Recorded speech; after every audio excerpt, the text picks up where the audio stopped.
Hi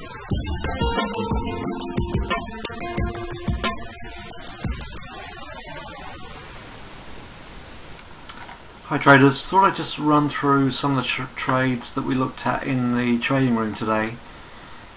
And one of the trades I suggested was I saw this US dollar CAD come right down to this key level here. Now, this was a key pivot going back for 1, 2, 3 days and right back here on the 2nd of March. Also saw the trend line across here, so I was thinking to myself, right, I mean, this is a key pivot level. If this does hold here and move back above this trend line, you've basically got a CBO, which will be useful to hold overnight. Now, there was a lot of resistance here at 99.20, hence the reason why we did sell off on one hourly bar here.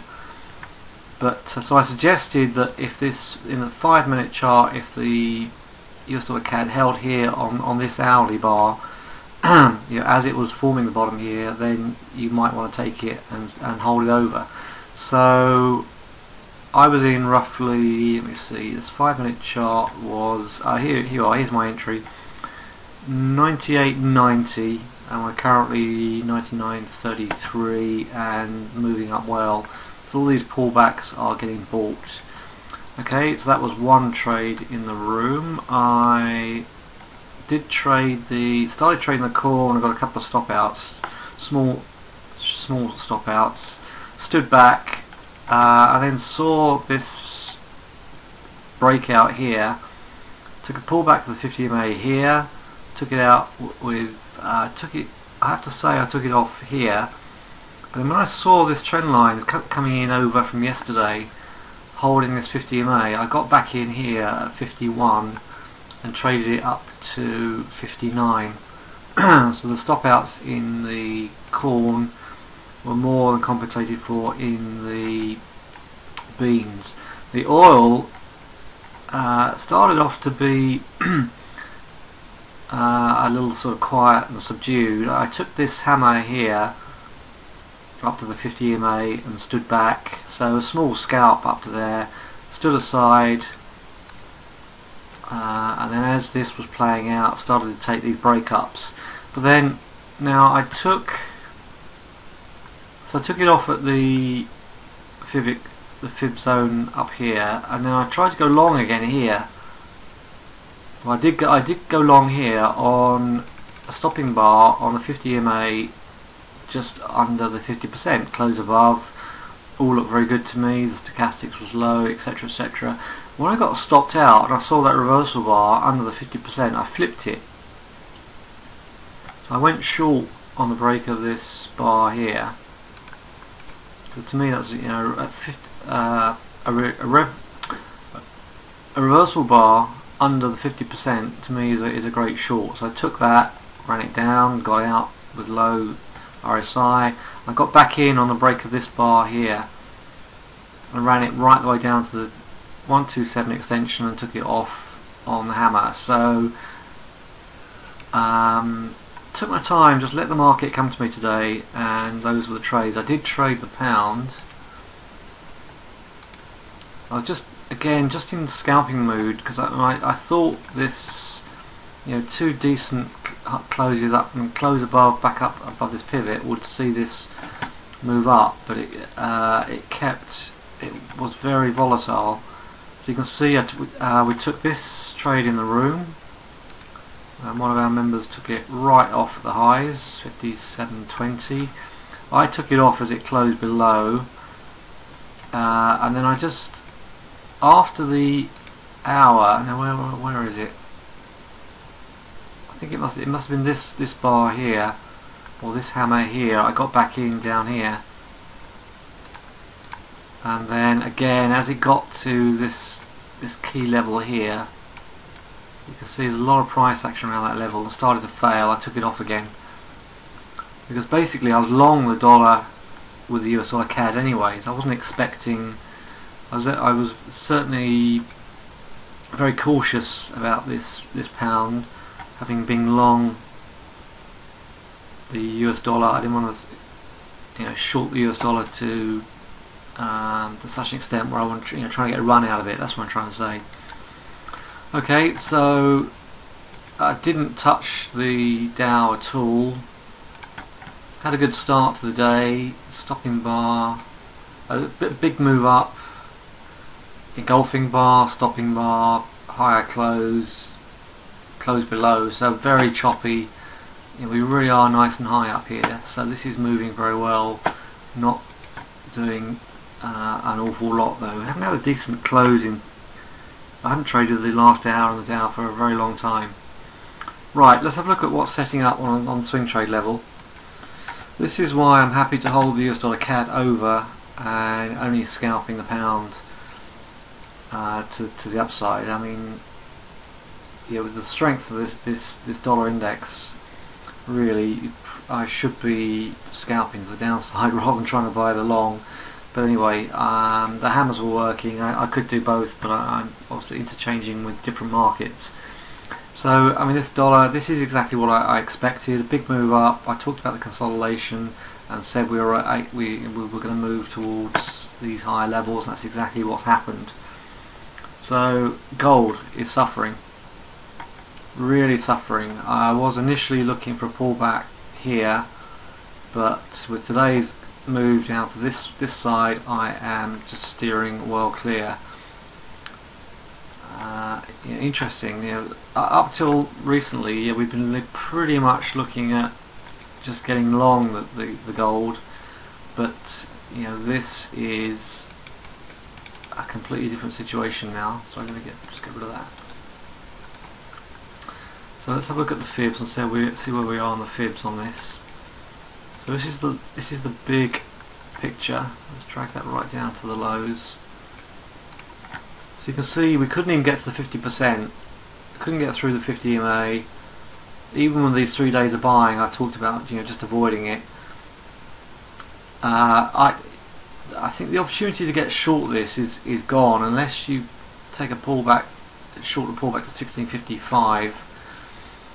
I do think this gold will come back, but just looking to see where it's going to land. Might come down. This is a key pivot level here, 1550. It's not conceivable, inconceivable that could drop to that level. 2 big days of buying. I think if I still think this has got some juice to the downside. If you did be able to pull back to 1650, but you're going to need a big stop underneath the 50 EMA, so not an easy trade. So oil is finally coming down, but it's relatively expensive. Given the strength of that dollar, it's very, very expensive. So it talked about the possibility of this breaking up above 107.50, so that the long wasn't triggered. So this is eking its way down. So we're sitting on the 20. I would, given the strength of the dollar, given that move, I would expect to see some shorts at 106.25 area tomorrow to get down to at least 104.30. The markets are still open. We've got another hour to run. We are very extended. We could end up with a reversal bar up here. If we do, it's not the RSI is high. It's not colour changed, but that would be a mighty long way away from the 80 EMA. So it is shortable. If you wait and see how the bar closes, but if we break that bar tomorrow, 13,080, we could retest these lows. It is a very bullish market, so we might just find that this just comes down, moves sideways for a couple of days, wait for the 8 to catch up, and then continues up. It is still a bullish market, but the dollar is having an effect. So you can see all these commodities are suffering. That was cotton, this is cocoa, this is coffee. This is, the dollar is really taking its toll, and this is sugar. Wow, so the strength in sugar is enormous. That's going right against the dollar. So if it can move up in the face of a strong dollar, that's a very, very clean chart as well, then I would look to get long that. 24.28 is the entry.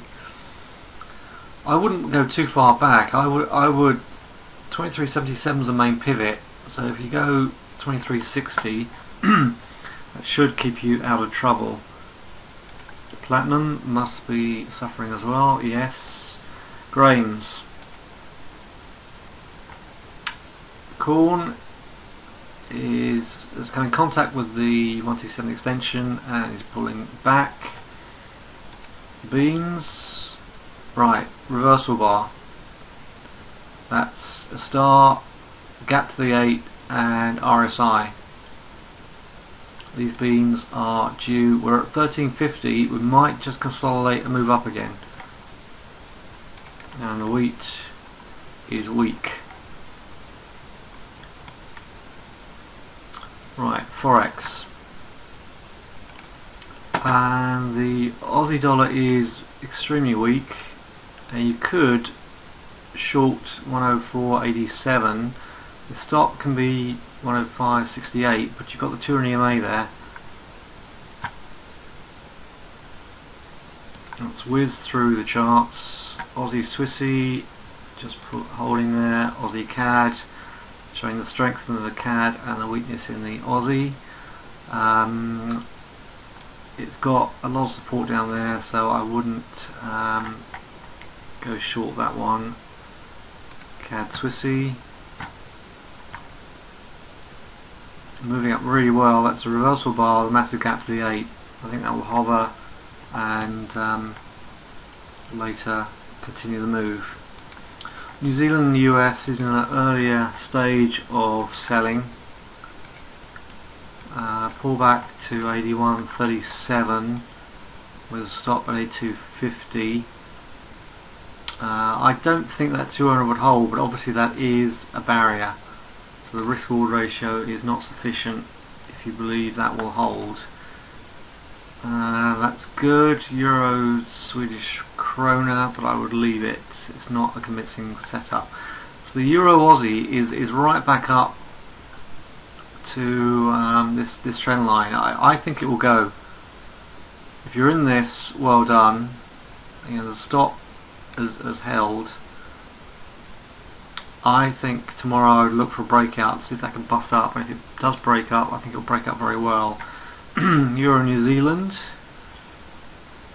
Yeah, that had a hard sell-off last year, and it's not quite above the 50 EMA, but I would wait to see if that can break above tomorrow and then trade it. The Euro Swissy. Whoa, now this is interesting. This is very interesting.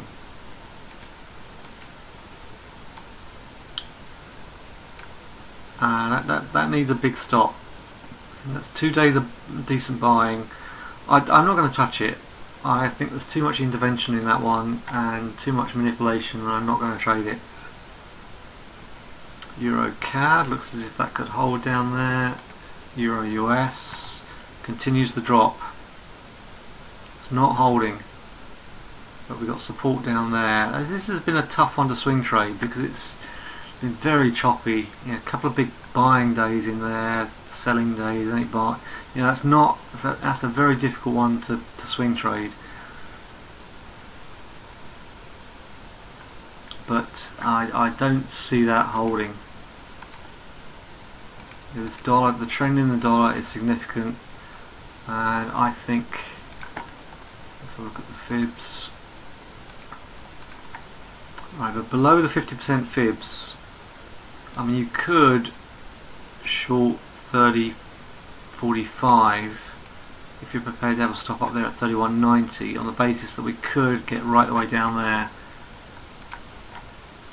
But I wouldn't touch it. Euro pound is weak. The yen pairs, this shows you the real weakness in the yen. If the euro is weak, but this euro yen is still eking up. Let's look at the US dollar pairs. US dollar yen really breaking out very well. US dollar Singapore dollar busting up against that. Right, the US dollar Swissy continues to move up. No pullback, that's just sprung up. US dollar CAD, I'm in. We've closed above, we've engulfed yesterday's bar and we're above the 8. So I'm going to sit tight and see if this one can wind its way up.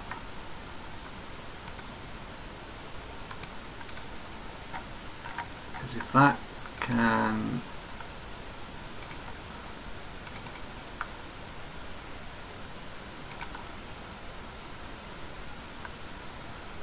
Let's see, where can we take this from? Yeah, so we've been holding the fib zone. Yeah, this is major level of support from here, 27th of October. So there's a bit of a head and shoulder, shoulder, head, shoulder. This is the neckline then. So if we start to break above 99.40, today's high, and start to clear this 50%, this is coming right back up. And I think that is what we will end up doing. So I'm going to stay put. Stochastic's just crossing. Yeah, stochastic cross is useful. Look at the cross up there, that had the selling up there, that cross up there, the selling up there. And now we've got the cross to the downside, which looks as if that can pick up the change in direction of that one. So I think if you're not in this, I think there's still time. If you get a pull back to 99.26 with your stop under there at 98.73, it's a relatively close stop. So pull back to the 8 tomorrow and then see if that can get at least up to parity and see what happens around parity. Pound Aussie dollar, at long last. Been waiting this for a long time. A lovely bottoming pattern, punctuated by a nice clean hammer down there. The hammer was never, the lows of the hammer was never tested. It's taken its time. It's been a long wait for this. Right, if you want to get in on this, I think the pullback area is 49.50. The stop is 48, just under 48, to see if we can get the 52.60 up there.